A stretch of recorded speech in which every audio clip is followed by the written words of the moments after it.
Manorama news channel ഞങ്ങൾ മിണ്ടും എന്ന പേരിൽ ഒരു ചർച്ച വൈകുന്നേരം അവർ സംപ്രേഷണം ചെയ്തു.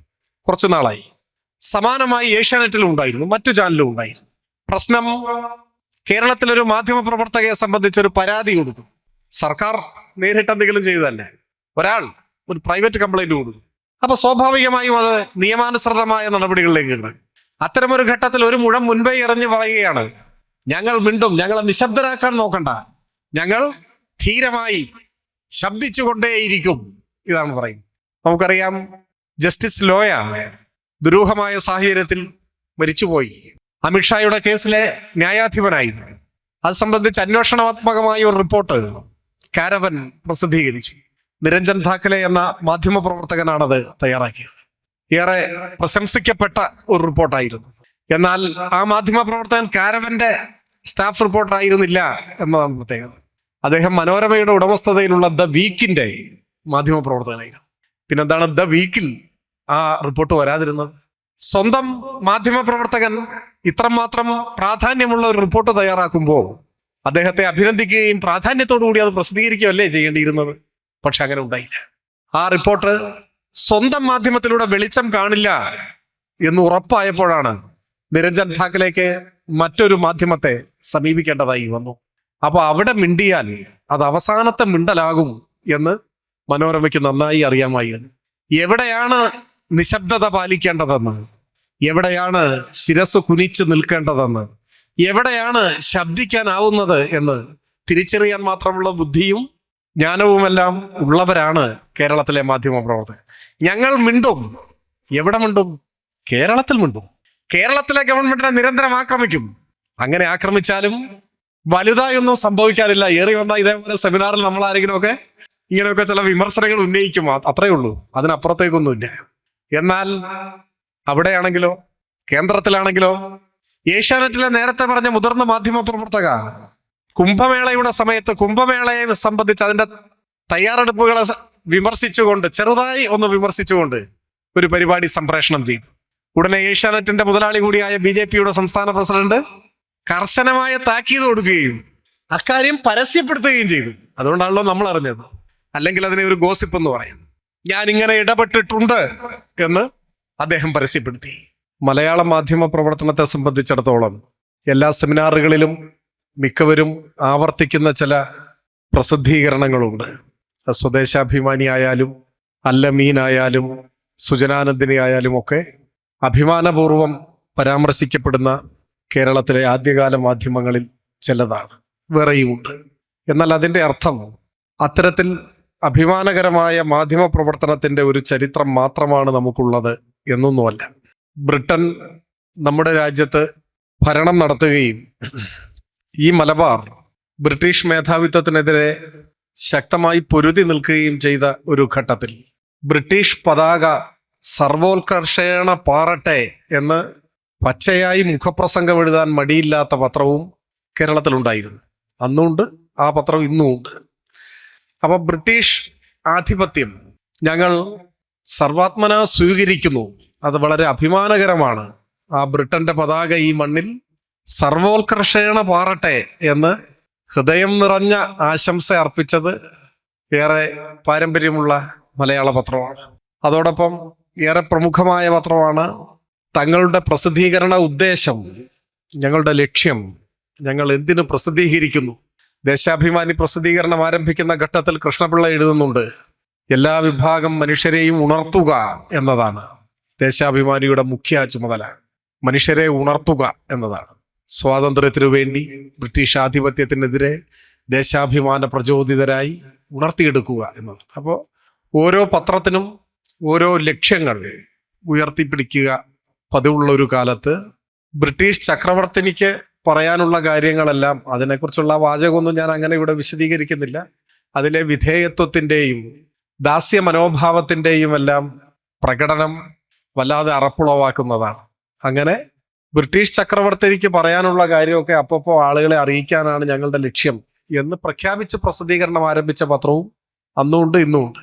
അപ്പൊ പറഞ്ഞു വരുന്നത്, മലയാള മാധ്യമ പ്രവർത്തനത്തിന്റെ ഇന്നലകളിലേക്ക് നോക്കിയാൽ അവിടെ അഭിമാനകരമായ നിലപാട് സ്വീകരിച്ചവരെ നമുക്ക് കാണാൻ പറ്റും, മറിച്ചും രണ്ടും ചേരുന്നത്. രണ്ടും യാഥാർത്ഥ്യങ്ങളായി നിൽക്കുന്നുണ്ട്.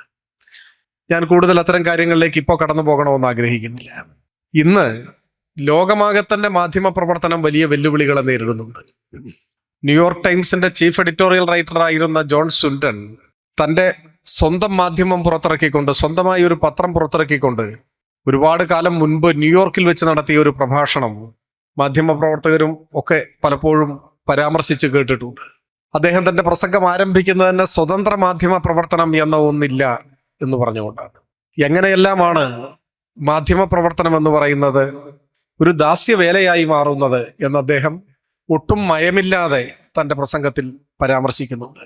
മാധ്യമ ഉടമയുടെ താല്പര്യങ്ങൾ എങ്ങനെയാണ് വാർത്തകളായി മാറുന്നത്, എന്തുകൊണ്ടാണ് മാധ്യമ പ്രവർത്തകർ നിത്യവും നുണ പറയാൻ വിധിക്കപ്പെടുന്നത് എന്നൊക്കെ അദ്ദേഹം തന്റെ പ്രസംഗത്തിൽ പറയുന്നുണ്ട്. എന്നാൽ ആ പ്രസംഗത്തിലെ വാചകങ്ങൾ അതിന് ഏറ്റവും കൂടുതൽ അർത്ഥപൂർണത കൈവന്നത് ഈ കാലത്താണോ എന്ന സംശയം സ്വാഭാവികമായും ഉണ്ടാവും. ലോകമെമ്പാടുമുള്ള മാധ്യമങ്ങൾ വലിയ കുത്തകവൽക്കരണത്തിന് വിധേയമായിക്കൊണ്ടിരിക്കുന്ന ഒരു കാലമാണ്. വൻകിട കുത്തകകൾ, കോർപ്പറേറ്റ് ഹൗസുകൾ മിക്ക രാജ്യങ്ങളിലെയും മാധ്യമങ്ങളെയാകെ വിഴുങ്ങിക്കൊണ്ടിരിക്കുന്ന ഒരു കാലമാണ്. അടുത്ത കാലത്ത് വായിച്ചത് അമേരിക്കൻ ഐക്യനാടുകളിലെ 90% മാധ്യമങ്ങളെയും നിയന്ത്രിക്കുന്നത് 6-7 കോർപ്പറേറ്റ് ഹൗസുകളാണ് എന്നൊരു വാർത്ത കാണുകയുണ്ടായി. ബ്രിട്ടനിലും വലിയ വ്യത്യാസമൊന്നുമില്ല. നമ്മുടെ രാജ്യത്തെ സാഹചര്യവും നമുക്കറിയാം. ലോകമെമ്പാടുമുള്ള ഇന്റർനെറ്റ് ചലനങ്ങളെ നിയന്ത്രിക്കുന്ന സബ്മറൈൻ ഒപ്റ്റിക്കൽ ഫൈബർ കേബിൾ ശൃംഖലയുടെ 23% ടാറ്റയുടെ കൈവശമായി കഴിഞ്ഞു എന്നും ഏതോ ഒരു പഠനം സൂചിപ്പിക്കുന്നുണ്ട്. വൻതോതിലുള്ള കുത്തകവൽക്കരണത്തിനാണ് മാധ്യമങ്ങൾ വിധേയമായിക്കൊണ്ടിരിക്കുന്നത്. അതുകൊണ്ട് തന്നെ മാധ്യമങ്ങളുടെ രാഷ്ട്രീയം കുത്തകകളുടെ രാഷ്ട്രീയമായി മാറുന്ന ഒരു കാലവുമാണ്. നോം ചോംസ്കിയെ പോലെയുള്ളവർ മുൻപും ലോകമെമ്പാടുമുള്ള മെയിൻ സ്ട്രീം മീഡിയയുടെ പ്രധാനപ്പെട്ട ഒരു ദൗർബല്യം ഇടതുപക്ഷ വിരുദ്ധമായ മനോഭാവമാണ് എന്ന് ചൂണ്ടിക്കാണിച്ചിട്ടുണ്ട്. അതിന്റെ കാരണവും അദ്ദേഹം തന്നെ പറയുന്നുണ്ട്. ആരുടേതാണ് മാധ്യമങ്ങൾ എന്നതാണ് പ്രശ്നം. മാധ്യമ ഉടമയുടെ രാഷ്ട്രീയമാണ് മാധ്യമങ്ങൾ പ്രതിഫലിപ്പിക്കുന്നത്. അതിനെ മറികടക്കാവുന്ന പത്രാധിപർ എന്നൊക്കെ പറയുന്നത് ഒരു പഴയ സങ്കല്പം മാത്രമാണ്, ഇന്നത്തെ ഒരു യാഥാർത്ഥ്യമൊന്നുമല്ല. അപ്പോ ആരുടേതാണ് മാധ്യമങ്ങൾ എന്ന ചോദ്യം വളരെ പ്രസക്തമാകുന്ന, മാധ്യമങ്ങളെ നിയന്ത്രിക്കുന്ന കോർപ്പറേറ്റ് ഹൗസുകൾ മാധ്യമങ്ങളെ മാത്രമല്ല രാജ്യത്തിന്റെ ഭരണത്തെ തന്നെ നിയന്ത്രിക്കുന്ന നിലയിലേക്ക് വളർന്നു കഴിഞ്ഞ ഒരു കാലമാണ് നമ്മുടെ കാലം. ഇപ്പൊ LICയിൽ നിന്നാണ് 10,000 ലക്ഷം 34,000 കോടി അദാനിക്ക് സുരക്ഷിത നിക്ഷേപമായിട്ട് ഇപ്പോ കൊടുക്കാൻ ഉദ്ദേശിക്കുന്ന വിവരം ഇന്ത്യയിലല്ലാത്ത ഒരു മാധ്യമം ആദ്യമായി പുറത്തുവിട്ടത്. അപ്പൊ കുത്തകകൾക്ക് വേണ്ടി ഭരിക്കുന്ന ഗവൺമെന്റ് എന്നത് മുൻപൊരു വിമർശനമായിരുന്നുവെങ്കിൽ ഇപ്പൊ കുത്തകകൾ കൂടി പങ്കാളിത്തം വഹിക്കുന്ന ഗവൺമെന്റ് എന്നായി മാറിക്കഴിഞ്ഞ ഒരു കാലത്താണ് നമ്മൾ ജീവിക്കുന്നത്. സ്വതന്ത്ര മാധ്യമങ്ങൾ ഒരു സങ്കല്പമായി മാറുകയും അല്ലെങ്കിൽ നേർത്ത് വരികയും കുത്തക മാധ്യമങ്ങൾ മാത്രം അവശേഷിക്കുകയും ചെയ്യുന്ന ഒരു കാലത്തേക്കാണോ നമ്മുടെ നാട്, രാജ്യം പോകുന്നത് എന്നൊക്കെയുള്ള ആകുലതകളാണ് ഉയർന്നു വന്നുകൊണ്ടിരിക്കുന്നത്. ഈ കുത്തകവൽക്കരണത്തിനെതിരെ, ലോകമാകെ നടക്കുന്ന മാധ്യമ വ്യവസായത്തിലെ കുത്തകവൽക്കരണത്തിനെതിരെ, മാധ്യമ പ്രവർത്തനം മാധ്യമ വ്യവസായം കുത്തക വ്യവസായവുമായും മാറിക്കഴിഞ്ഞ ഒരു കാലത്ത് ചില വാർത്തകൾ ഈ കാലഘട്ടത്തിലും സമ്മർദ്ദങ്ങൾക്കും ഭീഷണികൾക്കുമൊന്നും വഴങ്ങാതെ ധീരമായ നിലപാടുകൾ ഉയർത്തിപ്പിടിക്കുന്ന അപൂർവം ചില മാധ്യമ പ്രവർത്തകരുടെ അല്ലെങ്കിൽ ആ രംഗത്ത് പ്രവർത്തിക്കുന്നവരുടെ ചില വാർത്തകൾ പുറത്തു വന്നതും നമുക്ക് കാണാതിരിക്കാനാവില്ല. ഇപ്പൊ കുറച്ചേറെ വർഷങ്ങൾക്ക് മുൻപാണ് ലെബനന്റെ മുകളിൽ ഇസ്രായേൽ അധിനിവേശം നടക്കുന്ന കാലത്ത് മർഡോക്കിന്റെ ഫോക്സ് TVയിലെ 2 പ്രൊഡ്യൂസർമാർ ജോലി രാജിവെച്ച ഒരു വാർത്ത പുറത്തു വരുന്നത്. സറീൻ സബാഗും ജുമാന കറർഷയും രണ്ടുപേരും ജോലി രാജിവെച്ചുകൊണ്ട് ലോകത്തോട് വിളിച്ചു പറഞ്ഞത് ഞങ്ങൾ നുണ പറഞ്ഞു മടുത്തു എന്നായിരുന്നു. കുറച്ചേറെ വർഷം പഴക്കമുള്ള ഒരു കാര്യമാണ് ഞാൻ പറയുന്നത്.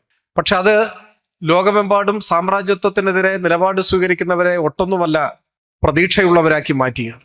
മികച്ച തൊഴിൽ ഉപേക്ഷിക്കാൻ തയ്യാറായവർ പറയുന്നു, കൺമുന്നിൽ കാണുന്ന സത്യം നിത്യവും ഞങ്ങൾക്ക് മറച്ചു പിടിക്കേണ്ടി വരുന്നു. ഞങ്ങൾ നുണ വാർത്ത എന്ന നിലയിൽ വിതരണം ചെയ്യാൻ നിർബന്ധിക്കപ്പെടുന്നു. ഇനി ഇങ്ങനെ നുണ പറയാൻ ഞങ്ങൾക്ക് വയ്യ എന്ന നിലപാടാണ് ഈ 2 മാധ്യമ പ്രവർത്തകരും അന്ന് സ്വീകരിച്ചത്. കുറച്ചേറെ കാലമായി ഇപ്പോ ഗാസയിൽ ഇസ്രായേലിന്റെ കൂട്ടക്കൊല, അതിന്റെ വിശദാംശങ്ങളെല്ലാം നമ്മൾ ചർച്ച ചെയ്തിട്ടുള്ളതാണ്. ഇപ്പോഴും ഗാസയിൽ കൊല്ലപ്പെട്ട കുഞ്ഞുങ്ങളുടെ ഓർമ്മകൾ ഉണർത്തുന്ന ചില പ്രതിരോധ സദസ്സുകൾ നമ്മുടെ നാട്ടിൽ നടന്നു വരുന്നുണ്ട്. ഈ സമയത്താണ് ന്യൂയോർക്ക് ടൈംസ് മാഗസിനിൽ നിന്നും 2 മാധ്യമ പ്രവർത്തകർ 2 സന്ദർഭങ്ങളിലായി, ആനി ബോയാറും ജാസ്മിൻ ഹ്യൂംസും, അവർ മാഗസിന്റെ പടി ഇറങ്ങുകയുണ്ടായി. ഈ 2 പേരും ന്യൂയോർക്ക് ടൈംസ് മാഗസിൻ ഈ വിഷയത്തിൽ സ്വീകരിക്കുന്ന ഇസ്രായേൽ പക്ഷപാത നിലപാടിൽ പ്രതിഷേധിച്ചുകൊണ്ടാണ് പലസ്തീനോടൊപ്പം ചേർന്ന് നിൽക്കുക എന്നത് മനസാക്ഷിയുള്ള ഏതൊരാളുടെയും ദൗത്യമാണ്, കടമയാണ് എന്ന് വ്യക്തമാക്കിക്കൊണ്ടാണ് ആ നിലപാട് അവർ സ്വീകരിച്ചത്. അതിനുശേഷമാണ് റോയിട്ടേഴ്സിലെ ഫോട്ടോ ജേർണലിസ്റ്റ് ആയിരുന്ന വാലേറി സിംഗ് സമാനമായ വിമർശനം ഉയർത്തിക്കൊണ്ട് റോയിട്ടേഴ്സിന്റെ പടിയിറങ്ങിയ വാർത്തയും നമ്മൾ കേട്ടത്. കുറച്ചുനാൾ മുൻപ് നമ്മുടെ രാജ്യത്ത് വലിയ ചർച്ചാ വിഷയമായി മാറിയ ഒരു സമരമായിരുന്നു കായിക താരങ്ങൾ, ഗുസ്തി താരങ്ങൾ നടത്തിയ സമരം. BJP നേതാവ് കൂടിയായ MP-ക്കെതിരായിട്ടാണ് അവരുടെ സമരം നടന്നത്. അതിന്റെ എല്ലാ കാര്യങ്ങളും നമുക്ക് അറിയാവുന്നതാണ്, ഞാനത് വിശദീകരിക്കുന്നില്ല. പറയാൻ ആഗ്രഹിച്ചത്, ജന്തർ മന്ദറിൽ ആ സമരം നടക്കുന്ന സമയത്താണ് പഞ്ചാബി ചാനലായ PTC ആ സമരം റിപ്പോർട്ട് ചെയ്യേണ്ടതില്ല എന്ന നിലപാട് സ്വീകരിക്കുന്നത്. ഏത് സാഹചര്യത്തിലാണെന്ന് പ്രത്യേകം പറയേണ്ടതില്ല. സംഘപരിവാർ സമ്മർദ്ദത്തിന്റെ മുൻപിൽ അത്തരമൊരു നിലപാട് ചാനൽ സ്വീകരിച്ചപ്പോൾ ദില്ലി റിപ്പോർട്ടറായ പർവീൺ അഹ്ലാവത്ത് ഈ കാര്യം ലോകത്തോട് തുറന്നു പറഞ്ഞുകൊണ്ട് ജോലി രാജിവെക്കുകയുണ്ടായി. ചില ആളുകളുടെ രാജിയൊക്കെ ഇങ്ങനെ ഓരോന്നായി എടുത്തു പറയേണ്ടതുണ്ടോ എന്ന് ചോദിച്ചാൽ, പ്രതീക്ഷാനിർഭരമായ വാർത്തകളൊന്നും ഇല്ലാതാവുന്ന ഒരു കാലത്ത്, കോർപ്പറേറ്റ് താല്പര്യങ്ങളുടെ സാമ്രാജ്യത്വ പ്രചാരകരായി മാധ്യമങ്ങളാകെ മാറുന്ന ഒരു കാലത്ത്, ഒറ്റപ്പെട്ടതും ദുർബലമെങ്കിലും വ്യത്യസ്തമായ പ്രതിഷേധത്തിന്റെ ചില സ്വരങ്ങൾ ഉയരുമ്പോൾ തീർച്ചയായും നമ്മളത് ശ്രദ്ധിക്കുകയും ആ കാര്യം ഉച്ചത്തിൽ വിളിച്ചു പറയുകയും ചെയ്യേണ്ടതാണ് എന്ന് തന്നെയാണ് എൻ്റെ പക്ഷം. പക്ഷെ നിർഭാഗ്യകരമെന്ന് പറയട്ടെ, മലയാള മാധ്യമ പ്രവർത്തന രംഗത്ത് ഇത്തരത്തിൽ പ്രതീക്ഷാനിർഭരമായ എന്തെങ്കിലും ചലനങ്ങൾ നടക്കുന്നുണ്ടോ എന്ന് എനിക്കറിയില്ല. എൻ്റെ ശ്രദ്ധയിൽ വന്നിട്ടില്ല. എൻ്റെ ശ്രദ്ധയിൽ മാത്രം വരാത്തതാണെങ്കിൽ അത് എൻ്റെ മാത്രം ഒരു തകരാറായിരുന്നു. അങ്ങനെ അല്ലെങ്കിൽ മലയാള മാധ്യമ പ്രവർത്തന രംഗത്ത് അത് പരിശോധനയ്ക്ക് വിധേയമാക്കേണ്ട ഒരു കാര്യവുമാണ്. ഇപ്പോൾ മാത്രമല്ല, എത്രയോ കാലമായി നമ്മുടെ മലയാള മാധ്യമങ്ങൾ പ്രതിനിധാനം ചെയ്യുന്ന രീതികൾ, ശൈലികൾ, വാർത്താ സംസ്കാരം, അതെല്ലാം ഏതെങ്കിലും ഒരു ഘട്ടത്തിൽ പരിശോധനയ്ക്ക് വിധേയമാകേണ്ടതാണ് എന്ന പക്ഷമാണ് എൻ്റെ. പാർലമെന്റ് മന്ദിരത്തിന്റെ ഉദ്ഘാടനം ഇന്ത്യൻ മതനിരപേക്ഷത ഒരു വാക്ക് മാത്രമായി മാറിക്കഴിഞ്ഞിരിക്കുന്നു എന്ന് തെളിയിക്കും വിധമാണ് അർത്ഥനഗ്നരായ ഒരു കൂട്ടം പുരോഹിതന്മാർ ഹൈജാക്ക് ചെയ്ത ഈ പറഞ്ഞ ക്ഷേത്രത്തിലെ പ്രതിഷ്ഠയൊക്കെ പോലത്തെ ഒരു പരിപാടിയായി പാർലമെന്റ് ഉദ്ഘാടനം മാറി. ഇന്ത്യ പോലെ ബഹുസ്വരതയിൽ അധിഷ്ഠിതമായ ഒരു രാജ്യത്ത്, മതനിരപേക്ഷത ഉദ്ഘോഷിക്കുന്ന ഭരണഘടന ഉയർത്തിപ്പിടിക്കുന്ന ഒരു രാജ്യത്ത് സങ്കല്പിക്കാനാവാത്ത വിധമുള്ള ഒരു അശ്ലീലം അരങ്ങേറിയപ്പോൾ നമ്മുടെ മാധ്യമങ്ങൾ എങ്ങനെയാണ് അതിനെ സമീപിച്ചത്? മാതൃഭൂമി അതിന് കൊടുത്ത തലക്കെട്ട് പുതിയ ഇന്ത്യ എന്നായിരുന്നു. എന്താണ് അവർ ഉദ്ദേശിച്ചതെന്ന് എനിക്ക് അറിഞ്ഞുകൂടാ. പുതിയ ഇന്ത്യ എന്നാണ് ആവേശത്തോടെ കൊടുത്ത തലക്കെട്ട്. മനോരമയുടെ തലക്കെട്ട് സമർപ്പണം എന്നായിരുന്നു. സമർപ്പണം എന്നായിരുന്നു. ആരും ഇതിനെ വിമർശിക്കാൻ ധീരമായി മുൻപോട്ട് വന്നില്ല. ഇന്ത്യയുടെ ചരിത്രം, ഇന്ത്യയുടെ പാരമ്പര്യം ഇതാണോ എന്ന ചോദ്യം, മതനിരപേക്ഷ രാഷ്ട്രത്തിൽ ഇങ്ങനെയാണോ നടക്കേണ്ടതെന്ന ആശങ്ക ആർക്കും ഉണ്ടായില്ല. ദേശാഭിമാനി അന്ന് കൊടുത്ത തലക്കെട്ട് ഇതല്ല ഇന്ത്യ എന്നായിരുന്നു. ടെലഗ്രാഫിന്റെ തലക്കെട്ട് ഇന്ത്യയിലെ മതനിരപേക്ഷവാദികളെ പ്രതീക്ഷയുള്ളവരാക്കി മാറ്റുന്ന കരുത്തുറ്റ തലക്കെട്ടായിരുന്നു. 2023 BC എന്ന തലക്കെട്ടാണ് അവർ കൊടുത്തത്. പക്ഷേ ടെലഗ്രാഫിന്റെ എഡിറ്ററായിരുന്ന മലയാളി കൂടിയായ പ്രശസ്ത മാധ്യമ പ്രവർത്തകൻ പിന്നീട് ആ കസേരയിൽ ഉണ്ടായിട്ടില്ല. ആ ഉത്തരവാദിത്വത്തിൽ അദ്ദേഹത്തിന് തുടരാൻ കഴിഞ്ഞില്ല. ഇന്ത്യയിൽ ഇന്ന് മതനിരപേക്ഷ അനുകൂല നിലപാട് സ്വീകരിക്കുക എന്ന് പറഞ്ഞാൽ എത്രമാത്രം സാഹസികമാണ് എന്ന് ഓർമ്മപ്പെടുത്തുന്ന അനുഭവമാണ് ഈ സംഭവത്തിലൂടെ തന്നെ നമുക്ക് വായിച്ചെടുക്കാൻ കഴിയുക. ഞാൻ ഒരുപാട് ഉദാഹരണങ്ങളിലേക്ക് കടന്നു പോകണം എന്ന് ആഗ്രഹിക്കുന്നില്ല. മലയാള മാധ്യമ പ്രവർത്തന രംഗത്ത് ഇപ്പോ ഒരർത്ഥത്തിൽ ദൃശ്യമാധ്യമങ്ങൾ ചെലുത്തുന്ന സ്വാധീനം ചെറുതല്ല. അതെങ്ങനെ മാധ്യമ പ്രവർത്തനത്തെ സ്വാധീനിച്ചു എന്ന പരിശോധനയും ആരെങ്കിലും എപ്പോഴെങ്കിലും ഒക്കെ നടത്തേണ്ടതാണ്. വാർത്തകളെ ഉദ്വേഗജനകമായി അവതരിപ്പിക്കുക, വാർത്തകളുടെ തലക്കെട്ടുകൾ ഈ തരത്തിൽ തയ്യാറാക്കുക, ഒരു നോവലിലെയോ കഥയിലെയോ വാചകങ്ങൾക്ക് സമാനമെന്ന പോലെ സ്തോഭജനകമായി, ഉദ്വേഗജനകമായി, സ്ഫോടനാത്മകമായി ഒക്കെ അവതരിപ്പിക്കുക, വാർത്തയെ വിട്ട് വിശേഷണങ്ങളെ ഉയർത്തിപ്പിടിക്കുക, ആധികാരികത ഉറപ്പുവരുത്താതെ എന്ത് റിപ്പോർട്ട് ചെയ്യാനുള്ള ഒന്നാണ് തങ്ങളുടെ മാധ്യമങ്ങൾ എന്ന നിലയിൽ വാർത്തകളെ സമീപിക്കുക. ഇതെല്ലാം ദൃശ്യമാധ്യമങ്ങളുടെ കഴുത്തറപ്പൻ മത്സരത്തിന്റെ കൂടി ഭാഗമായി വന്നിട്ടുള്ള വ്യതിയാനങ്ങളാണ് എന്നാണ് എനിക്ക് തോന്നുന്നത്. വളരെ കൗതുകകരമായി തോന്നിയ ഒരു കാര്യം, മലയാള മനോരമ ദിനപത്രത്തിൽ കുറച്ചുനാൾ മുൻപ് ഒരു പരസ്യം പ്രത്യക്ഷപ്പെട്ടു. മനോരമ ന്യൂസ് ചാനലിന്റെ പരസ്യമാണ്. മനോരമ ന്യൂസ് ചാനൽ മനോരമ പത്രത്തിൽ കൊടുത്തൊരു പരസ്യമാണ്. പരസ്യവാചകം ഇതാണ്: സത്യം പറയാൻ ബഹളം കൂട്ടുന്നത് എന്തിന്? ചോദ്യചിഹ്നം. ഇതാണ് ചോദ്യം. സത്യം പറയാൻ ബഹളം കൂട്ടുന്നത് എന്തിന്? ഇതാണ് ചോദ്യം. വളരെ പ്രസക്തമായൊരു ചോദ്യമാണ്. പക്ഷെ പ്രശ്നം, വാർത്താവതരണത്തിന്റെ പേരിലും വാർത്താനുബന്ധ പരിപാടികളുടെ ഭാഗമായും ഒക്കെ നല്ലതുപോലെ ബഹളം കൂട്ടുകയും അലറി വിളിക്കുകയും ആക്രോശിക്കുകയും ഒക്കെ ചെയ്ത് മോശം മാതൃകകൾ സൃഷ്ടിക്കുന്നതിൽ മുന്നിൽ നിന്ന ചാനലാണ് മനോരമ ന്യൂസ്. പിന്നെയോ കാലം പോകെ മറ്റു ചില ചാനലുകൾ കൂടി പ്രവർത്തനം ആരംഭിക്കുകയും മനോരമയേക്കാൾ ബഹളം കൂട്ടുകയും അതിനേക്കാൾ വഷളായി വാർത്തകൾ അവതരിപ്പിക്കുകയും ആക്രോശിക്കുകയും കൂടുതൽ വലിയ ബഹളം ഉണ്ടായി. അപ്പോ റേറ്റിംഗിൽ മനോരമ പുറകിൽ പോയി. അപ്പൊ മനോരമ ചോദിക്കുകയാണ്, സത്യം പറയാൻ ബഹളം കൂട്ടുന്നത് എന്തിന്? ആ പരസ്യവാചകത്തിന്റെ അർത്ഥം, ആരും ബഹളം കൂട്ടരുത്, ഞങ്ങൾ മാത്രം കൂട്ടിക്കോളാം. ഇനി ആരെങ്കിലും ബഹളം കൂട്ടുന്നുണ്ടെങ്കിൽ ഞങ്ങൾ കൂട്ടുന്ന അത്ര മാത്രമേ കൂട്ടാൻ പാടുള്ളൂ. ഞങ്ങളെ പുറകിലാക്കുന്നത് പോലെ ആരും ബഹളം കൂട്ടരുത് എന്നല്ലാതെ മറ്റെന്താണ് ആ പരസ്യം നമ്മോട് പറയുന്നത്? ദൃശ്യമാധ്യമ പ്രവർത്തനത്തിന്റെ ഭാഗമായി മത്സരിക്കുന്ന മുഖ്യധാരാ ചാനലുകൾ എന്ന് പറയുന്നവർ ഈ നിലയിൽ വാർത്തകളെ സമീപിച്ചുകൊണ്ടിരിക്കുകയാണ്. കേരളത്തിലെ പ്രധാനപ്പെട്ട ഒരു ടെലിവിഷൻ ചാനൽ കഴിഞ്ഞ ലോക്സഭാ തെരഞ്ഞെടുപ്പ് കാലത്ത് അവരുടെ പ്രധാനപ്പെട്ട ഒരു റിപ്പോർട്ടർ വിവിധ മണ്ഡലങ്ങളിലൂടെ യാത്ര ചെയ്ത് തെരഞ്ഞെടുപ്പ് റിപ്പോർട്ട് ചെയ്യുകയുണ്ടായി. ആ റിപ്പോർട്ടിങ്ങിന്റെ പ്രത്യേകത, ഒരു കുതിരയുടെ പുറത്താണ് അദ്ദേഹം യാത്ര ചെയ്യുന്നത്. കുതിരപ്പുറത്താണ്, മനസ്സിലായി. മാധ്യമ പ്രവർത്തനത്തിൽ, മാധ്യമ റിപ്പോർട്ടിങ്ങിൽ കുതിരയുടെ പ്രസക്തി എന്താണ് എന്നതിനെ കുറിച്ച് വല്ല പ്രബന്ധവും ഉണ്ടോ എന്ന് എനിക്ക് അറിഞ്ഞുകൂടാ. എന്താണ് പറയുന്നത്? ഞങ്ങളുടെ വാർത്ത മോശമാണെങ്കിലും ഞങ്ങളുടെ കുതിര ഗംഭീരമാണ് എന്ന് അതിലൂടെ പറയുന്നുണ്ടോ എന്ന് എനിക്ക് അറിഞ്ഞുകൂടാ. ദോഷകർക്ക് വേണമെങ്കിൽ അങ്ങനെ ചിന്തിക്കാം. ഞങ്ങളുടെ വാർത്ത നിങ്ങൾ കേൾക്കണമെന്നില്ല, ഞങ്ങളുടെ കുതിര കാണാനെങ്കിലും, ഞങ്ങളുടെ കുതിരയെ കാണാനെങ്കിലും നിങ്ങൾ ഞങ്ങളുടെ ചാനൽ വെക്കൂ എന്ന മാധ്യമം നമ്മോട് പറയുന്നുണ്ട്. അപ്പോ മറ്റൊരു മാധ്യമത്തിന്റെ പ്രവർത്തകൻ നോക്കുമ്പോൾ ഉണ്ട്, ഗോവിന്ദൻ മാഷയുടെ ശബ്ദം അനുകരിക്കുകയാണ് ഒരു റിപ്പോർട്ടർ. ആ ചാനൽ പറയുകയാണ്, ഞങ്ങളുടെ റിപ്പോർട്ടർക്ക് വാർത്ത റിപ്പോർട്ട് ചെയ്യാൻ മാത്രമല്ല, നല്ലൊരു മിമിക്രി ആർട്ടിസ്റ്റ് കൂടിയാണ്. ഇനി വാർത്തയിൽ വല്ല പോരായ്മയുണ്ടെങ്കിലും നിങ്ങൾ ക്ഷമിച്ചേക്കുക, നന്നായി മിമിക്രി അവതരിപ്പിക്കുന്ന ഒരാളാണ് ഞങ്ങളുടെ റിപ്പോർട്ടർ, അത് കാണാനെങ്കിലും ഞങ്ങളുടെ ചാനൽ വെക്കൂ എന്ന ദയനീയമായ അഭ്യർത്ഥനയാണ് മുൻപോട്ട് വരുന്നത്. അതിന്റെ മുന്നിൽ തോറ്റുപടങ്ങില്ല മറ്റു ചാനലുകൾ. ഉടനെ ഒരു അവതാരക നൃത്തം ചെയ്യുന്ന ദൃശ്യം സംപ്രേഷണം ചെയ്യുന്നു. ഞങ്ങളുടെ അവതാരക വാർത്ത വായിക്കുക മാത്രമല്ല, നൃത്തം ചെയ്യുക കൂടി ചെയ്യും. കുതിരയെ കാണാനോ നൃത്തം ആസ്വദിക്കാനോ മിമിക്രി കേൾക്കാനോ എന്തിനു വേണ്ടി ആയാലും വേണ്ടില്ല, ഞങ്ങളുടെ ചാനൽ നിങ്ങൾ വെച്ചാൽ മതി, ഞങ്ങളെ റേറ്റിംഗിൽ നിങ്ങൾ മുന്നിൽ എത്തിച്ചാൽ മതി എന്ന് കേണപേക്ഷിക്കുന്ന നിലയിലേക്ക് നമ്മുടെ ദൃശ്യമാധ്യമങ്ങൾ അതിൽ ഏറിയ പങ്കും എത്തിക്കഴിഞ്ഞു എന്നാണ് നമുക്ക് മനസ്സിലാക്കാൻ പറ്റുക. കഴിഞ്ഞ സെപ്റ്റംബർ മാസം ആദ്യം പുറത്തിറങ്ങിയ മാതൃഭൂമി ആഴ്ചപ്പതിപ്പിലെ കവർ സ്റ്റോറിയായി വന്നത് മാധ്യമപ്രവർത്തക ബർഖാത്ത് ദത്തുമായുള്ളൊരു അഭിമുഖമാണ്.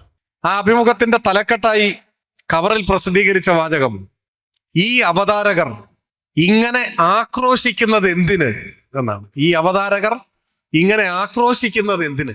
ആ അഭിമുഖത്തിലേക്ക് കടന്നു ചെല്ലുമ്പോൾ ബർഖാത്ത് ദത്ത് അനുസ്മരിക്കുകയാണ്, കുറച്ച് നാളുകൾക്ക് മുൻപ് ലണ്ടനിൽ വെച്ച് കരൺ ജോഹറുമായി അവർ ഒരു ഇന്റർവ്യൂ നടത്തി. ആ ഇന്റർവ്യൂവിൽ കരൺ ജോഹർ ചോദിച്ച ചോദ്യമാണ്. അദ്ദേഹം വളരെ ക്ഷോഭത്തോടു കൂടി ചോദിക്കുകയാണ്, എന്തിനാണ് ഇങ്ങനെ അലറി വിളിക്കുന്നത്? അതിഥികളോട്, ഓഡിയൻസിനോട് ഒക്കെ മര്യാദകേട് കാണിക്കുന്ന, ആക്രോശിക്കുന്ന, ബഹളം കൂട്ടുന്ന, അരോചകമായി പെരുമാറുന്ന, അലറി വിളിക്കുന്ന, എന്തിനിങ്ങനെ അലറി വിളിക്കണം എന്നാണ് ചോദിക്കുന്നത്. മാതൃഭൂമി ആഴ്ചപ്പതിപ്പിലെ ഈ കവർ സ്റ്റോറിയുടെ തലവാചകമെങ്കിലും മാതൃഭൂമി ന്യൂസ് ചാനലിന്റെ അവതാരകർ വായിച്ചിരുന്നെങ്കിൽ എന്ന് ആശിക്കാൻ മാത്രമേ നമുക്ക് സാധിക്കൂ. അതുപോലെ മനോരമ പത്രത്തിൽ കൊടുത്ത പരസ്യവാചകമെങ്കിലും മനോരമയിലെ അവതാരകർ ഒന്ന് വായിച്ചിരുന്നെങ്കിൽ എന്ന് ആശിക്കാനേ നമുക്ക് സാധിക്കും. അതിനിടയിൽ ഏഷ്യാനെറ്റിന്റെ സ്ഥാപക നേതൃത്വമായിരുന്ന റജി മേനോനുമായി ഏഷ്യാനെറ്റിലെ മുതിർന്ന മാധ്യമ പ്രവർത്തകർ നടത്തുന്ന ഒരു അഭിമുഖം പുറത്തു വരികയുണ്ടായി. അതിൽ റജി മേനോൻ വളരെ ക്ഷോഭത്തോടു കൂടി പറയുന്നുണ്ട്, 5 വാക്കിൽ പറയേണ്ട കാര്യങ്ങൾ 100 വാക്കിൽ പറയുന്നതായി ഇന്നത്തെ ദൃശ്യമാധ്യമ പ്രവർത്തനം മാറി. അദ്ദേഹം പറയുന്നു, ചർച്ചകൾ എന്ന പേരിൽ ഈ പറഞ്ഞ കാര്യം തന്നെ മര്യാദയില്ലാതെ പെരുമാറുന്നു, സഹപാനലിസ്റ്റുകളോട്, അതിഥികളോടൊക്കെ തട്ടിക്കയറുന്നു, ആക്രോശിക്കുന്നു, ബഹളം കൂട്ടുന്നു. What the hell is happening? അദ്ദേഹത്തിന്റെ വാചകമാണ് ചോദിക്കുക. അതിനോട് ഏഷ്യാനെറ്റിലെ മുതിർന്ന മാധ്യമ പ്രവർത്തകരുടെ പ്രതികരണം ഇങ്ങനെയാണ്, ഇന്ത്യയിൽ എല്ലാവരും ഇങ്ങനെയല്ലേ ചെയ്യുന്നത്? അതാണ് പ്രതികരണം. എല്ലാവരും ചെയ്യുന്നു, ഞങ്ങളും ചെയ്യുന്നു ഇതാണ് ഏഷ്യാനെറ്റിന്റെ ന്യായം. ഇവരിൽ നിന്ന് നമുക്കിനി എന്താണ് പ്രതീക്ഷിക്കാനാവുക? എന്നാൽ ഇങ്ങനെയെല്ലാം എത്തി നിൽക്കുന്ന സാഹചര്യത്തിലും ദൃശ്യമാധ്യമങ്ങളിലും അച്ചടി മാധ്യമങ്ങളിലും ഞങ്ങൾ ഉദാത്ത മാധ്യമ പ്രവർത്തനം നടത്തുന്നവരാണ്, ഞങ്ങൾ ഏറ്റവും ഉത്തമമായ മാധ്യമ പ്രവർത്തനത്തിന്റെ ആൾരൂപങ്ങളാണ് എന്ന് അവകാശപ്പെടുകയും ആത്മവഞ്ചനാപരമായ അത്തരമൊരു നാട്യത്തിൽ ജീവിക്കുകയും ചെയ്യുന്നു എന്നതാണ് അത്ഭുതം. ഇപ്പോ മനോരമ ന്യൂസ് ചാനൽ ഞങ്ങൾ മിണ്ടും എന്ന പേരിൽ ഒരു ചർച്ച വൈകുന്നേരം അവർ സംപ്രേഷണം ചെയ്തു. കുറച്ചു നാളായി. സമാനമായി ഏഷ്യാനെറ്റിലും ഉണ്ടായിരുന്നു, മറ്റു ചാനലിലും ഉണ്ടായിരുന്നു. പ്രശ്നം, കേരളത്തിലൊരു മാധ്യമ പ്രവർത്തകയെ സംബന്ധിച്ചൊരു പരാതി കൊടുത്തു. സർക്കാർ നേരിട്ട് എന്തെങ്കിലും ചെയ്തതല്ലേ, ഒരാൾ ഒരു പ്രൈവറ്റ് കംപ്ലൈന്റ് കൊടുത്തു. അപ്പൊ സ്വാഭാവികമായും അത് നിയമാനുസൃതമായ നടപടികളിലേക്ക് ഉണ്ട്. അത്തരമൊരു ഘട്ടത്തിൽ ഒരു മുഴം മുൻപേ എറിഞ്ഞ് പറയുകയാണ്, ഞങ്ങൾ മിണ്ടും, ഞങ്ങളെ നിശബ്ദരാക്കാൻ നോക്കണ്ട, ഞങ്ങൾ ധീരമായി ശബ്ദിച്ചുകൊണ്ടേയിരിക്കും. ഇതാണ് പറയുന്നത്. നമുക്കറിയാം, ജസ്റ്റിസ് ലോയ ദുരൂഹമായ സാഹചര്യത്തിൽ മരിച്ചുപോയി. അമിത്ഷായുടെ കേസിലെ ന്യായാധിപനായിരുന്നു. അത് സംബന്ധിച്ച് അന്വേഷണാത്മകമായ ഒരു റിപ്പോർട്ട് കാരവൻ പ്രസിദ്ധീകരിച്ചു. നിരഞ്ജൻ ധാക്കലെ എന്ന മാധ്യമ പ്രവർത്തകനാണത് തയ്യാറാക്കിയത്. ഏറെ പ്രശംസിക്കപ്പെട്ട ഒരു റിപ്പോർട്ടായിരുന്നു. എന്നാൽ ആ മാധ്യമ പ്രവർത്തകൻ കാരവന്റെ സ്റ്റാഫ് റിപ്പോർട്ടർ ആയിരുന്നില്ല എന്നതാണ് പ്രത്യേകത. അദ്ദേഹം മനോരമയുടെ ഉടമസ്ഥതയിലുള്ള ദ വീക്കിന്റെ മാധ്യമ പ്രവർത്തകനായിരുന്നു. പിന്നെന്താണ് ദ വീക്കിൽ ആ റിപ്പോർട്ട് വരാതിരുന്നത്? സ്വന്തം മാധ്യമ പ്രവർത്തകൻ ഇത്രമാത്രം പ്രാധാന്യമുള്ള ഒരു റിപ്പോർട്ട് തയ്യാറാക്കുമ്പോൾ അദ്ദേഹത്തെ അഭിനന്ദിക്കുകയും പ്രാധാന്യത്തോടു കൂടി അത് പ്രസിദ്ധീകരിക്കുകയല്ലേ ചെയ്യേണ്ടിയിരുന്നത്? പക്ഷെ അങ്ങനെ ഉണ്ടായില്ല. ആ റിപ്പോർട്ട് സ്വന്തം മാധ്യമത്തിലൂടെ വെളിച്ചം കാണില്ല എന്ന് ഉറപ്പായപ്പോഴാണ് നിരഞ്ജൻ ഠാക്കലേക്ക് മറ്റൊരു മാധ്യമത്തെ സമീപിക്കേണ്ടതായി വന്നു. അപ്പൊ അവിടെ മിണ്ടിയാൽ അത് അവസാനത്തെ മിണ്ടലാകും എന്ന് മനോരമയ്ക്ക് നന്നായി അറിയാമായിരുന്നു. എവിടെയാണ് നിശബ്ദത പാലിക്കേണ്ടതെന്ന്, എവിടെയാണ് ശിരസ് കുനിച്ച് നിൽക്കേണ്ടതെന്ന്, എവിടെയാണ് ശബ്ദിക്കാനാവുന്നത് എന്ന് തിരിച്ചറിയാൻ മാത്രമുള്ള ബുദ്ധിയും ജ്ഞാനവുമെല്ലാം ഉള്ളവരാണ് കേരളത്തിലെ മാധ്യമ പ്രവർത്തകർ. ഞങ്ങൾ മിണ്ടും. എവിടെ മിണ്ടും? കേരളത്തിൽ മിണ്ടും. കേരളത്തിലെ ഗവൺമെന്റിനെ നിരന്തരം ആക്രമിക്കും. അങ്ങനെ ആക്രമിച്ചാലും വലുതായൊന്നും സംഭവിക്കാനില്ല. ഏറി വന്ന ഇതേപോലെ സെമിനാറിൽ നമ്മൾ ആരെങ്കിലുമൊക്കെ ഇങ്ങനെയൊക്കെ ചില വിമർശനങ്ങൾ ഉന്നയിക്കും, അത്രയേ ഉള്ളൂ. അതിനപ്പുറത്തേക്കൊന്നുമില്ല. എന്നാൽ അവിടെയാണെങ്കിലോ, കേന്ദ്രത്തിലാണെങ്കിലോ, ഏഷ്യാനെറ്റിലെ നേരത്തെ പറഞ്ഞ മുതിർന്ന മാധ്യമ പ്രവർത്തക കുംഭമേളയുടെ സമയത്ത് കുംഭമേളയെ സംബന്ധിച്ച് അതിന്റെ തയ്യാറെടുപ്പുകളെ വിമർശിച്ചുകൊണ്ട്, ചെറുതായി ഒന്ന് വിമർശിച്ചുകൊണ്ട് ഒരു പരിപാടി സംപ്രേഷണം ചെയ്തു. ഉടനെ ഏഷ്യാനെറ്റിന്റെ മുതലാളി കൂടിയായ BJPയുടെ സംസ്ഥാന പ്രസിഡന്റ് കർശനമായ താക്കീത് കൊടുക്കുകയും അക്കാര്യം പരസ്യപ്പെടുത്തുകയും ചെയ്തു. അതുകൊണ്ടാണല്ലോ നമ്മൾ അറിഞ്ഞത്. അല്ലെങ്കിൽ അതിനെ ഒരു ഗോസിപ്പ് എന്ന് പറയും. ഞാൻ ഇങ്ങനെ ഇടപെട്ടിട്ടുണ്ട് എന്ന് അദ്ദേഹം പരസ്യപ്പെടുത്തി. എന്ന് വെച്ചാൽ ഏഷ്യാനെറ്റിലെ മാധ്യമ പ്രവർത്തകർക്ക് മാധ്യമ പ്രവർത്തന സ്വാതന്ത്ര്യമുണ്ട്. പക്ഷെ അത് വടക്കോട്ട് നോക്കി ഓച്ചാനിക്കാനും കേരളത്തിലെ ഗവൺമെന്റിനെ ആക്രമിക്കുവാനുമുള്ള സ്വാതന്ത്ര്യമാണ്. അത് മനസ്സിലാക്കിക്കൊള്ളണം എന്നാണ്. അത് മനസ്സിലാക്കി അദ്ദേഹം വരച്ച വരയിൽ നിന്നും 1/2 സെന്റിമീറ്റർ മാറാതെയാണ് ഇപ്പോ ഏഷ്യാനെറ്റ് മുൻപോട്ട് പോയിക്കൊണ്ടേയിരിക്കുന്നത്. ഒരു വ്യത്യാസവും അതിനില്ല. അതുകൊണ്ട് വിമർശനം ഇവിടെയേ സാധിക്കൂ എന്നറിയാം. ഇനി കേരളത്തിൽ LDF ഗവൺമെന്റ് ആയിരുന്നില്ല ഇപ്പോൾ എങ്കിലോ? ഞാൻ എപ്പോഴും ചിന്തിക്കാറുണ്ട്, നമ്മുടെ പ്രധാന മാധ്യമങ്ങളിലെ വാർത്തകളുടെ സ്വഭാവം പിന്നെ എങ്ങനെയായിരിക്കും? ഞങ്ങൾ നീതിബോധമുള്ളവരും ഉദാത്ത മാധ്യമ പ്രവർത്തനത്തിന്റെ പ്രതിനിധികളുമാണ് എന്ന് സ്ഥാപിക്കാൻ അവർ ആരെ വിമർശിച്ചേനെ? ഒരു സംശയവും വേണ്ട. അങ്ങനെ ഒരു സാഹചര്യമായിരുന്നുവെങ്കിൽ ഇടതുപക്ഷം നിയന്ത്രിക്കുന്ന ഗ്രാമപഞ്ചായത്ത് മുനിസിപ്പൽ ഭരണസമിതികൾക്കെതിരായിട്ടായിരിക്കും അന്ന് കേരളത്തിലെ മാധ്യമങ്ങൾ ആഞ്ഞടിക്കുകയാണ്. ഞങ്ങളിതാ അധികാരത്തിനെതിരെ ആഞ്ഞടിക്കുന്നു എന്ന് പറയും. ഇത് നേരത്തെ പറഞ്ഞ തിരിച്ചറിവിന്റെ കൂടി അടിസ്ഥാനത്തിലാണ്. ഇപ്പൊ ഇവിടെ നിന്ന് ഒരു വിളിപ്പാടകലെയാണല്ലോ നമ്മുടെ വിമാനത്താവളം. ആ വിമാനത്താവളത്തിന്റെ പരിസരത്ത് വെച്ചാണ് കുറച്ച് വർഷങ്ങൾക്ക് മുൻപ് കേരളത്തിലെ മാധ്യമ പ്രവർത്തകരിൽ കുറെ പേർ, വനിതകൾ ഉൾപ്പെടെ ഉള്ളവർ, മൃഗീയമായ കായികാക്രമണത്തിന് വിധേയരായി. മുസ്ലിം ലീഗിലെ ക്രിമിനൽ സംഘം അക്ഷരാർത്ഥത്തിൽ അടിച്ചവശരാക്കി. പലരും ആശുപത്രിയിലായി. നമ്മളെല്ലാം ഒന്ന് പ്രതിഷേധിച്ചു. മാധ്യമങ്ങളെ നമ്മൾ വിമർശിക്കും, പലതും തുറന്നു കാട്ടും. പക്ഷെ അതിനപ്പുറത്ത് മാധ്യമ സ്വാതന്ത്ര്യം പരിക്കേൽക്കാതെ സംരക്ഷിക്കപ്പെടേണ്ടതാണ്. നീതിപൂർവമല്ലാത്ത വിമർശനങ്ങൾ നമുക്കെതിരെ ഉന്നയിക്കുന്നുവെങ്കിൽ പോലും മാധ്യമ സ്വാതന്ത്ര്യം പോർലേൽക്കാതെ സംരക്ഷിക്കപ്പെടണം എന്ന തത്വാധിഷ്ഠിതമായ നിലപാട് എല്ലാ കാലത്തും നമുക്കുണ്ട്. നമ്മളന്ന് പ്രതിഷേധിച്ചു. അന്ന് സാരമായി പരിക്കേറ്റ മാധ്യമ പ്രവർത്തകർ ഉൾപ്പെടെയുള്ളവർ ഇന്ന് അവതാരകരായി പ്രവർത്തിച്ചുകൊണ്ടിരിക്കുന്നുണ്ട്. അവർ അതൊക്കെ മറന്നിട്ടുണ്ടോ എന്ന് എനിക്കറിയില്ല. പക്ഷേ ആ അനുഭവം അവരെ പഠിപ്പിച്ചത് ഞാൻ ന്യായമായും ബലമായും സംശയിക്കുന്നു. ആരെയൊക്കെയാണ് സുരക്ഷിതമായി വിമർശിക്കാൻ കഴിയുക എന്ന പാഠമാണ് അതിൽ നിന്നും അവർ പഠിച്ചിട്ടുള്ളത്. ഇടതുപക്ഷത്തിനെതിരായ ആക്രമണം ഒരിക്കലും ഇത്തരത്തിലുള്ള പ്രതികരണങ്ങളിലേക്ക് പോകില്ല എന്ന ഉറപ്പ് അവരെ വല്ലാതെ സ്വാധീനിക്കുന്നുണ്ട് എന്ന് തന്നെയാണ് എനിക്ക് തോന്നുന്നത്. എന്തുമാവട്ടെ, ഞാൻ ചുരുക്കുകയാണ്. ഇപ്പോ കേരളം സത്യത്തിൽ ചരിത്രത്തിലെ സുപ്രധാനമായ ഒരു ഘട്ടത്തിൽ എത്തി നിൽക്കുകയാണ്. അതിദാരിദ്ര്യ വിമുക്ത സംസ്ഥാനം എന്ന പ്രഖ്യാപനം നടന്നു. എത്ര വലിയ നേട്ടമാണ് നമ്മൾ നേടിയിട്ടുള്ളത്. പക്ഷെ നമ്മുടെ മാധ്യമങ്ങളിൽ നല്ലൊരു പങ്കും ദരിദ്രനെ അന്വേഷിച്ച് നടക്കുകയാണ്. എവിടെയെങ്കിലും ഒരു ദരിദ്രനുണ്ടെങ്കിൽ ഇതാ ഈ പ്രഖ്യാപനം പൊളിഞ്ഞു, ഇവിടെ ഒരാളുണ്ട്. അതാണ് മാധ്യമങ്ങളുടെ താല്പര്യം. അതാണോ മാധ്യമങ്ങളുടെ ധർമ്മം? വർഷങ്ങൾക്ക് മുൻപ് OV വിജയൻ മാധ്യമങ്ങളെ നിശിതമായി വിമർശിച്ചുകൊണ്ട് ഒരിടത്ത് എഴുതുന്നുണ്ട്. അന്നത്തെ മാധ്യമങ്ങൾ പ്രകടമായ ചില പ്രവണതകളെ വിമർശിച്ചുകൊണ്ട് അദ്ദേഹം പറയുന്ന ഒറ്റ വാചകം, ഇതല്ല മാധ്യമധർമ്മം, സാത്വികമായ മറ്റൊന്നാണ് എന്ന് അദ്ദേഹം പറയുന്നുണ്ട്. ഞാൻ ആ പശ്ചാത്തലം ഒന്നും വിശദീകരിക്കുന്നില്ല. ചോദ്യം ഇതാണ്: നമ്മുടേതുപോലെ ഒരു രാജ്യം, ഏതുപോലെ ഗ്ലോബൽ ഹങ്കർ ഇൻഡെക്സിൽ 102-ാം സ്ഥാനത്ത് നിൽക്കുന്ന ഒരു രാജ്യം, പട്ടിണി മരണങ്ങൾ ഒരു തടസ്സവുമില്ലാതെ നടക്കുന്ന ഒരു രാജ്യം. പട്ടിണി എന്ന് പറഞ്ഞാൽ മലയാളിയെ സംബന്ധിച്ചൊരു വാക്കു മാത്രമാണ്, ഒരനുഭവമല്ല. ഈ ഇരിക്കുന്ന നിങ്ങൾ ആരെങ്കിലും സമീപകാലത്ത് പട്ടിണി കിടന്നിട്ടുണ്ടോ? നിങ്ങളുടെ അറിവിൽപ്പെട്ടവരാരെങ്കിലും? ഇല്ല എന്ന് ഉറപ്പിച്ചു പറയാൻ നമുക്കാവും. നിങ്ങളുടെ ഓർമ്മകളിൽ എപ്പോഴെങ്കിലും, സമീപ ഭൂതകാല ഓർമ്മയിൽ എപ്പോഴെങ്കിലും കേരളത്തിലെ ഏതെങ്കിലും ഒരു മാധ്യമത്തിൽ ഒരു മലയാളി പട്ടിണി കിടന്ന് മരിച്ചു എന്നൊരു വാർത്ത നിങ്ങൾ കണ്ടിട്ടുണ്ടോ? ഒരു പട്ടിണി മരണത്തിന്റെ വാർത്ത ഉണ്ടാവില്ല എന്ന് ഉറപ്പിച്ചു പറയാൻ നമുക്ക് പറ്റും. എന്നാൽ പട്ടിണി മരണം ദൈനംദിന സംഭവമായിട്ടുള്ള ഒരു നാടാണ് നമ്മുടെ രാജ്യം. രാജ്യത്തിന്റെ പല ഭാഗങ്ങളിലും പട്ടിണി മരണം അഭംഗൂരം നടന്നുകൊണ്ടേയിരിക്കുന്നു. പട്ടിണി മരണം നടന്നുകൊണ്ടേ. ഗൗരവതരമായ പട്ടിണി സംബന്ധിച്ച് പരിശോധന നടത്തി ആഗോളതലത്തിൽ ലോകാരോഗ്യ സംഘടനയുടെയും മറ്റുമൊക്കെ ഉത്തരവാദിത്വത്തിൽ തയ്യാറാക്കപ്പെടുന്നതെന്ന് കരുതപ്പെടുന്ന ഗ്ലോബൽ ഹങ്കർ ഇൻഡെക്സിൽ, വിശപ്പ് സൂചികയിൽ, ആഗോള വിശപ്പ് സൂചികയിൽ 102-ാം സ്ഥാനത്താണ് നാം. 125 രാജ്യങ്ങളോ മറ്റോ ആണ് മുൻവർഷം ഉണ്ടായിരുന്നത് ആ പട്ടികയിൽ. ഇപ്പൊ അതിന് മാറ്റം ഉണ്ടോ എന്ന് എനിക്ക് അറിഞ്ഞുകൂടാ. എന്ന് വെച്ചാൽ ഏറ്റവും പുറകിൽ നിൽക്കുകയാണ് നാം. ഈ 102-ാം സ്ഥാനത്ത് ദാരിദ്ര്യമെന്ന അപമാനവുമായി ഒരു വ്യക്തി ദരിദ്രനാണെന്ന് പറഞ്ഞാൽ അത് അപമാനമൊന്നുമല്ല. വ്യക്തിയുടെ ദാരിദ്ര്യം അപമാനമല്ല, രാഷ്ട്രത്തിന്റെ ദാരിദ്ര്യം അപമാനമാണ്. അപ്പോ ഗ്ലോബൽ ഹങ്കർ ഇൻഡെക്സിലെ ആ സ്ഥാനം ഇന്ത്യക്ക് അപമാനമാണ്. ആ സ്ഥാനത്ത് നിൽക്കുന്ന ഒരു രാജ്യം നമ്മുടെ രാജ്യം, അത് വളരുന്നു എന്ന് ലജ്ജ ഏതുമില്ലാതെ റിപ്പോർട്ട് ചെയ്യുന്നവർ ആ രാജ്യത്തെ ഒരു സംസ്ഥാനം അതിദാരിദ്ര്യ വിമുക്തി നേടി എന്ന് പറയുമ്പോൾ അത് അംഗീകരിച്ചു കൊടുക്കാൻ തയ്യാറല്ല. അത് തെറ്റാണ് എന്ന് തെളിയിക്കാൻ ഗവേഷണം നടത്തിക്കൊണ്ടിരിക്കുകയാണ്.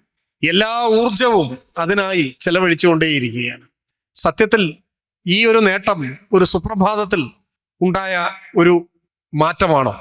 ഞാൻ അതിദാരിദ്ര്യ വിമുക്തിയിലേക്ക് കേരളം നടന്നു വന്ന വഴികളെക്കുറിച്ച് ഇവിടെ വിശദീകരിക്കുന്നില്ല. പകരം ഏതാനും ആഴ്ചകൾക്ക് മുൻപ് ഒരു വാർത്ത കേരളത്തിൽ വന്നു. എന്തായിരുന്നു? ശിശുമരണ നിരക്കിൽ കേരളം, ആരിൽ ഓർക്കുന്നുണ്ടോ വാർത്ത? കേരളം അമേരിക്കയെ മറികടന്നു. അതാണ് വാർത്ത. ശിശുമരണ നിരക്കിൽ കേരളം അമേരിക്കയെ മറികടന്നു. ആരെ? അമേരിക്കയെ. ലോക മുതലാളിത്തത്തിന്റെ പറുദീസ എന്നറിയപ്പെടുന്ന അമേരിക്ക, സുഖസൗകര്യങ്ങളുടെയും ആഡംബരങ്ങളുടെയും മുതലാളിത്ത വളർച്ചയുടെയും അവസാന വാക്കെന്നറിയപ്പെടുന്ന അമേരിക്ക, ആ അമേരിക്കയെ കേരളം മറികടന്നു. അതാണ് വാർത്ത. ഇന്ത്യയിലെ ശിശുമരണ നിരക്ക് എത്രയാണ്? ഇന്ത്യയുടെ ശിശുമരണ നിരക്ക് 25 ഇപ്പോ. എന്ന് വെച്ചാൽ 1000 കുഞ്ഞുങ്ങൾ ജനിച്ച് ആ കുഞ്ഞുങ്ങൾക്ക് 1 വയസ്സാകുക, ഒരു വർഷം. ആ ഒരു വർഷത്തിനിടയിൽ എത്ര കുഞ്ഞുങ്ങൾ മരിച്ചു പോകുന്നു എന്നതാണ് ശിശുമരണ നിരക്കിന് അടിസ്ഥാനമായിട്ടുള്ള സൂചകം. അപ്പൊ അത് നമ്മുടെ രാജ്യത്ത് 25. അമേരിക്കയിൽ ഏതാണ്ട് 6, 5.6 അങ്ങനെ എന്തോ ആണ്. അത് മെച്ചപ്പെട്ട ഒരു ശിശുമരണ നിരക്കാണ്. അപ്പോഴാണ് കേരളത്തിലെ ഈ കൊല്ലത്തെ ശിശുമരണ നിരക്കിന്റെ, കഴിഞ്ഞ വർഷത്തെ ശിശുമരണ നിരക്കിന്റെ ആധികാരികമായ റിപ്പോർട്ട് വരുമ്പോ 5 നമ്മളുടേത്. നാം അമേരിക്കയുടെ മുന്നിലെത്തി. അവിശ്വസനീയമായ ഒരു കുതിച്ചുചാട്ടമാണ്. എന്തുകൊണ്ടാണ് ശിശുമരണ നിരക്ക് ഇത്രമാത്രം മെച്ചപ്പെട്ട നിലയിലേക്ക് നമുക്ക് എത്താൻ കഴിഞ്ഞത്? ഒരു കുഞ്ഞ് ജനിക്കുമ്പോൾ ആ കുഞ്ഞ് ആരോഗ്യമുള്ള കുഞ്ഞായിരിക്കണം. നവജാത ശിശുവിന്റെ തൂക്കം നോക്കും. അപ്പൊ നിങ്ങൾ കേട്ടിട്ടില്ലേ, 3 കിലോ, 3.5 കിലോ, 3.800 എന്നൊക്കെ പറഞ്ഞിട്ട്. അപ്പൊ ആരോഗ്യമുള്ള കുഞ്ഞ് ജനിക്കണമെങ്കിൽ ഗർഭാവസ്ഥയിൽ അമ്മ ആരോഗ്യമുള്ളവളായിരിക്കണം. അമ്മ ആരോഗ്യമുള്ളവളാകണമെങ്കിൽ അമ്മ നല്ല പോഷക സമൃദ്ധമായ ഭക്ഷണം കഴിക്കണം, ആവശ്യത്തിന് വിശ്രമിക്കണം, അസുഖം വരുന്നുണ്ടെങ്കിൽ നല്ല പരിചരണം ലഭിക്കണം, ചികിത്സ ലഭിക്കണം. നല്ല ശാരീരിക മാനസിക ആരോഗ്യ അന്തരീക്ഷത്തിന് അമ്മ ജീവിക്കുമ്പോഴാണ് ആ അമ്മയ്ക്ക് പിറക്കുന്ന കുഞ്ഞ് ആരോഗ്യമുള്ള കുഞ്ഞാവുന്നത്. ആ കുഞ്ഞിന് പോഷക സമൃദ്ധമായ ആഹാരം കൊടുക്കണം. ആദ്യ മാസങ്ങളിലൊക്കെ മുലപ്പാലാണ് കുഞ്ഞിന്റെ ഏറ്റവും സമീകൃത ആഹാരം. അപ്പൊ അങ്ങനെ മുലയൂട്ടാൻ കഴിയണമെങ്കിൽ അമ്മയ്ക്ക് ആരോഗ്യം ഉണ്ടാവണം. അപ്പൊ അത് കുടുംബത്തിന്റെ ജീവിത നിലവാരവുമായിട്ടൊക്കെ ബന്ധപ്പെട്ട് നിൽക്കും. അതുകൊണ്ടാണ് ഈ സൂചികയ്ക്ക് വളരെ പ്രാധാന്യമുള്ളത്. മെച്ചപ്പെട്ട ജീവിത നിലവാരം, മെച്ചപ്പെട്ട ആരോഗ്യ പരിപാലന സംവിധാനങ്ങൾ, ആരോഗ്യമുള്ള അമ്മ, ആരോഗ്യമുള്ള കുഞ്ഞ്, അങ്ങനെയാണ്. അപ്പോ ശിശുമരണ നിരക്കിൽ നമ്മൾ ഏറ്റവും ഉയർന്ന ഒരു നിലയിലേക്ക് എത്തി. നമ്മൾ അമേരിക്കയെയും മറികടന്നു. സത്യത്തിൽ അത് എത്ര വലിയ ആഘോഷത്തിന്റെ ഒരു അവസരമാണ്.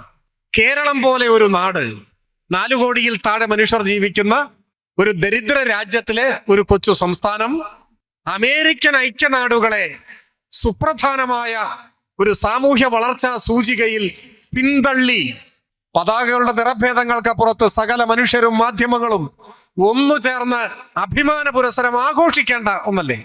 പക്ഷെ മനോരമയിൽ വാർത്ത കാണണമെങ്കിൽ പത്രത്തിന്റെ കൂടെ ഒരു ഭൂതക്കണ്ണാടി കൂടി വാങ്ങണം, ഇങ്ങനെ നോക്കണം. അപ്പൊ ചെറുതായിട്ട് ആ വാർത്ത കാണാൻ പറ്റും. പർവ്വത സമാനമായ മഹാനേട്ടത്തെ മൂടി വെക്കുകയാണ്, മറച്ചു വെക്കുകയാണ്, ഒളിപ്പിച്ചു വെക്കുകയാണ്. കേരളത്തിന്റെ വിജയങ്ങൾ, കേരളത്തിന്റെ മുന്നേറ്റം, ഈ നാടിന്റെ വളർച്ച, അതൊക്കെ ഒതുക്കി മൂടി വെച്ച് ഒളിപ്പിച്ച് ആരോടും പറയാതിരിക്കണം എന്ന മാനസികാവസ്ഥ മാധ്യമങ്ങൾ പൊതുവിൽ സ്വീകരിക്കുകയാണ്. കേരളത്തിന് എന്തെങ്കിലും ഒരു പരാജയം, ഒരു ക്ഷീണം വന്നാൽ അത് ആഘോഷിക്കാം. എങ്ങനെയെങ്കിലും ഈ നാടൊന്ന് തൊലഞ്ഞു പോകണം, ഇത് മുടിഞ്ഞു പോകണം എന്ന ആഗ്രഹത്താൽ പ്രചോദിതരായി ജോലി ചെയ്യുന്നവരായി മാധ്യമങ്ങൾ നമ്മുടെ നാട്ടിൽ മാറിക്കൊണ്ടിരിക്കുകയാണ്. ഈ സൂചികയിൽ മാത്രമല്ല, മറ്റൊട്ടേറെ സാമൂഹ്യ വളർച്ചാ സൂചികകളിൽ നമ്മൾ ലോകത്തിന് മാതൃകയായിക്കൊണ്ടിരിക്കുന്നു. ഇപ്പോ ഈ കേരളത്തിൽ ജനിച്ചു എന്ന കാരണം കൊണ്ട് ഒരർത്ഥത്തിൽ നമ്മളൊക്കെ ഭാഗ്യവാന്മാരും ഭാഗ്യവതികളുമാണ്. എന്തുകൊണ്ട്? നമ്മൾ ബീഹാറിലായിരുന്നു ജനിച്ചതെങ്കിലോ, യുപിയിൽ, രാജസ്ഥാനിൽ, ഏതെങ്കിലും ഒരു ഉത്തരേന്ത്യൻ സംസ്ഥാനത്തായിരുന്നു നമ്മൾ ജനിച്ചിരുന്നതെങ്കിലോ നമ്മൾ ജീവിക്കുമായിരുന്ന കാലയളവ്, അതിനാണ് പ്രതീക്ഷിത ആയുസ് എന്ന് പറയുന്നത്. നമ്മൾ ജീവിച്ചിരിക്കുമായിരുന്ന കാലയളവിനേക്കാൾ 5, 8, 10 കൊല്ലം കൂടുതലാണ് ഈ കേരളത്തിൽ ജീവിക്കുന്നത് കൊണ്ട്, ഇവിടെ ജനിച്ചു വളർന്നത് കൊണ്ട് നമുക്ക് ലഭിക്കുന്ന ആയുസ്. എന്ന് വെച്ചാൽ ഇന്ത്യയിലെ മറ്റു പല ഭാഗങ്ങളിലുമുള്ള മനുഷ്യരെക്കാൾ ശരാശരി 8, 10 കൊല്ലം കൂടുതൽ ആയുസ്സുള്ളവരാണ് നാം. നിസ്സാര കാര്യമാണോ? അത്യാസന്ന നിലയിൽ ആശുപത്രിയിൽ കിടക്കുന്ന വേണ്ടപ്പെട്ടവരാരെങ്കിലും ഉള്ളവരുണ്ടെങ്കിൽ എന്തായിരിക്കും മനസ്സിൽ എപ്പോഴും അലട്ടിക്കൊണ്ടിരിക്കുന്നത്? ഒരു നിമിഷമെങ്കിലും, ഒരു മിനിറ്റെങ്കിലും, ഒരു ദിവസമെങ്കിലും ആയുസ് നീട്ടി ലഭിച്ചിരുന്നെങ്കിൽ എന്നല്ലേ ചിന്തിക്കുക. വില കൊടുത്താൽ കിട്ടുമോ? ഇല്ല. അപ്പോഴാണ് വർഷങ്ങളുടെ ആയുർദൈർഘ്യം നമുക്ക് കിട്ടിയിരിക്കുകയാണ്. 75 മലയാളിയുടെ ശരാശരി ആയുർദൈർഘ്യം, 75 വയസ്സ്. അമേരിക്കയോട് അടുത്തെത്തി. പ്രവണത നോക്കിയാൽ അതിലും നമ്മൾ അമേരിക്കയെ വൈകാതെ മറികടക്കാനാണ് ഇട. ഇതെങ്ങനെയുണ്ടായ നേട്ടമാണ്? കേരളം പിറക്കുന്ന സമയത്ത് എത്രയായിരുന്നു ഇവിടുത്തെ പ്രതീക്ഷിത ആയുസ്, ശരാശരി പ്രതീക്ഷിത ആയുസ്? 950കളിലെ കേരളത്തിലെ പ്രതീക്ഷിത ആയുസ്, ശരാശരി പ്രതീക്ഷിത ആയുസ് 45 വയസ്സായിരുന്നു. 45 വയസ്സ്. 45 വയസ്സായി എന്ന് പറഞ്ഞാൽ ഒരു വൃദ്ധൻ, ഒരു വൃദ്ധ, ഇതായിരുന്നു പൊതുസങ്കല്പം. 45 വയസ്സായ ഒരാൾ ഇപ്പൊ ഇതിലെ നടന്നു വരുമ്പോ ഒരു വയസ്സൻ വരുന്നു എന്നാരെങ്കിലും പറയൂ? ഒരു വൃദ്ധ വരുന്നു എന്നാരെങ്കിലും പറയൂ? ഇപ്പൊ പ്രതീക്ഷിത ആയുസ് 75ആയി. 75ആയി എന്ന് പറഞ്ഞാൽ 75 വയസ്സിൽ മരിക്കുന്നല്ല അർത്ഥം. 75ഉം 90ഉം 100ഉം ഒക്കെ ആയിട്ട് ആരോഗ്യത്തോടെ ഇരിക്കുന്നില്ല കേരളത്തിൽ. 75 വയസ്സായ ഒരാൾ മുടിയൊക്കെ കറുപ്പിച്ചിട്ട് വന്നാൽ 75 വയസ്സായി എന്ന് തോന്നിപ്പിക്കുന്ന എന്തെങ്കിലും ഒരു അടയാളം അയാളുടെ മുഖത്തുണ്ടോ? ഇപ്പോ ഇല്ല. 75കാരൻ മുടി തല നരയ്ക്കുന്നത് മാത്രമാണ് ഇപ്പൊ പ്രായത്തിന്റെ ഒരു അടയാളമായിട്ട് മനസ്സിലാവുക. അതുകൊണ്ടാണ് ഒരുപാട് ആളുകൾ പ്രേമനും ഷാൽ സാഹബ് ഇവരൊന്നും കറുപ്പിച്ചിട്ടില്ല എന്നേ ഉള്ളൂ, കായമ്പടം ഇവരൊന്നും കറുപ്പിച്ചിട്ടില്ല എന്നേ ഉള്ളൂ. പക്ഷെ കറുപ്പിച്ച് കഴിഞ്ഞാൽ 75കാരൻ കറുപ്പിച്ച് വന്നാൽ ഒരു 10 45 വയസ്സായ ഒരാൾ വന്നു എന്നല്ലേ തോന്നുക. ഒരു യുവാവ്, ഒരു യുവതി വന്നിരിക്കുന്നു എന്ന തോന്നലാണ് വരുന്നത്. പ്രായത്തിൻ്റെതായ മറ്റൊരു അടയാളവും ഇല്ല. നമ്മുടെ ജീവിത നിലവാരത്തിൽ വന്ന മാറ്റമാണ്, നമ്മുടെ ചുറ്റുപാടുകളിൽ ഉണ്ടായൊരു മാറ്റമാണ്. ഈ 75 തന്നെ ഇപ്പൊ നിൽക്കാൻ കാരണം എന്താണ്? കേരളത്തിൽ ഇപ്പൊ വാഹനങ്ങൾ ഒരുപാട് പെരുകി, 2 ചക്ര വാഹന അപകടങ്ങളൊക്കെ ഉണ്ടായി, അകാലത്തിലുള്ള മരണങ്ങൾ, അപകട മരണങ്ങളൊക്കെ വന്നു. അതെല്ലാം ചെറുപ്പക്കാരാണ്. ഇങ്ങനെയൊക്കെ വരുമ്പോഴാണെന്ന് തോന്നുന്നു 75 നിൽക്കുന്നത്. അല്ലെങ്കിൽ നമ്മുടെ പ്രതീക്ഷിതായുസ് ഇതിനേക്കാളെല്ലാം എത്രയോ ഉയർന്നു വരുമായിരുന്നു. CH കണാരന്റെ ചരമദിനത്തിൽ ഈ കഴിഞ്ഞ മാസം തലശ്ശേരിയിൽ ഒരു പരിപാടിയിൽ ഞാൻ പങ്കെടുക്കുകയുണ്ടായി. 1972 അദ്ദേഹം മരിക്കുന്നത്.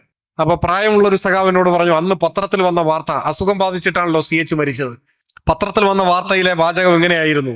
വാർദ്ധക്യ സഹജമായ അസുഖം ബാധിച്ച് CPIM സംസ്ഥാന സെക്രട്ടറി CH കണാരൻ അന്തരിച്ചു. 61 വയസ്സോ മറ്റോ ആണെന്ന് തോന്നുന്നു അദ്ദേഹം മരിക്കുമ്പോൾ.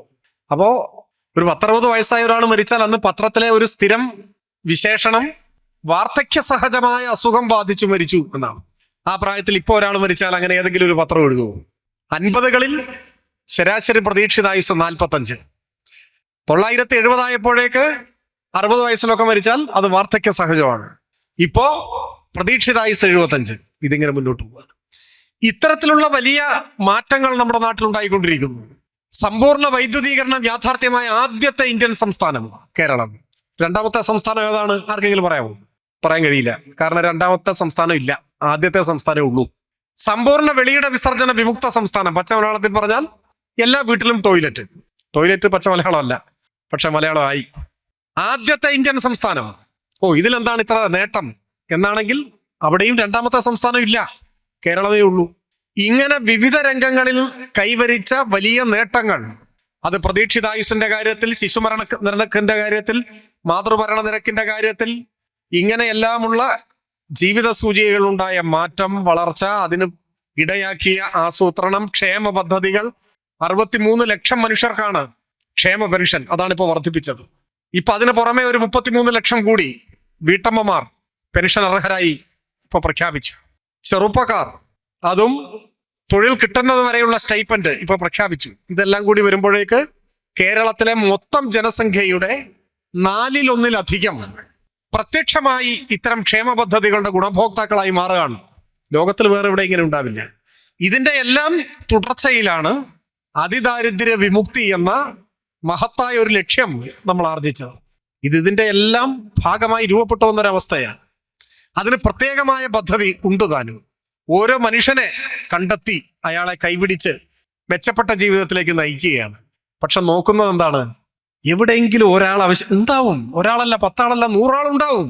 അവരെയും മെച്ചപ്പെട്ട ജീവിതത്തിലേക്ക് കൈപിടിച്ച് കൊണ്ടുവരണം.